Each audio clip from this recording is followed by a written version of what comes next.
దేశంలో ఏ రాష్ట్రంలో లేని విధంగా తెలంగాణలో గొర్రెపిల్లల పంపిణీ పథకం అమలవుతుందని మంత్రి తలసాని శ్రీనివాస్ యాదవ్ అన్నారు. మునుగోడు ఎన్నికల షెడ్యూల్కు ముందే లబ్ధిదారులకు నగదు బదిలీ ప్రారంభించామన్నారు. తెలంగాణ భవన్లో వేదికగా బీజేపీ విమర్శలు కుప్పించారు. కుల వృత్తులకు పునర్వైభవం తీసుకురావడమే సీఎం కేసీఆర్ లక్ష్యమని చెప్పారు. రాష్ట్రంలో 11,000 కోట్లతో గొర్రెపిల్లల పంపిణీ చేపట్టామన్నారు. రెండో విడత లబ్ధిదారులందరికీ నగదు బదిలీ చేస్తామని మంత్రి తలసాని స్పష్టం చేశారు. నగదు బదిలీని అడ్డుకునేందుకు బీజేపీ కుట్రలు చేస్తుందని విమర్శించారు. ఈ రోజు మన గవర్నమెంట్ కమిట్మెంట్ ఉంది. ఏదైతే చెప్తామో అది డెఫినెట్ గా చేసేటువంటి ప్రభుత్వం మనది. గౌరవ ముఖ్యమంత్రి గారు స్వయంగా వారు తీసుకున్నటువంటి నిర్ణయం. దానికి సంబంధించి మనము ఆ డబ్బులన్నీ ఆల్రెడీ అందరికి ఇవ్వడానికి ఆల్రెడీ ఆ డబ్బులు పూల్ చేసి పెట్టడం జరిగింది.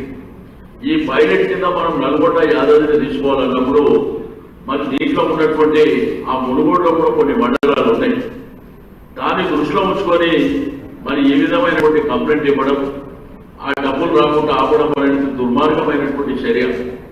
కాబట్టి ఈ చిల్లర రాజకీయాలు మరి అక్కడ ఉన్నటువంటి బీజేపీ పార్టీ వాళ్ళు కానీ మరి కాంగ్రెస్ పార్టీ వాళ్ళు కానీ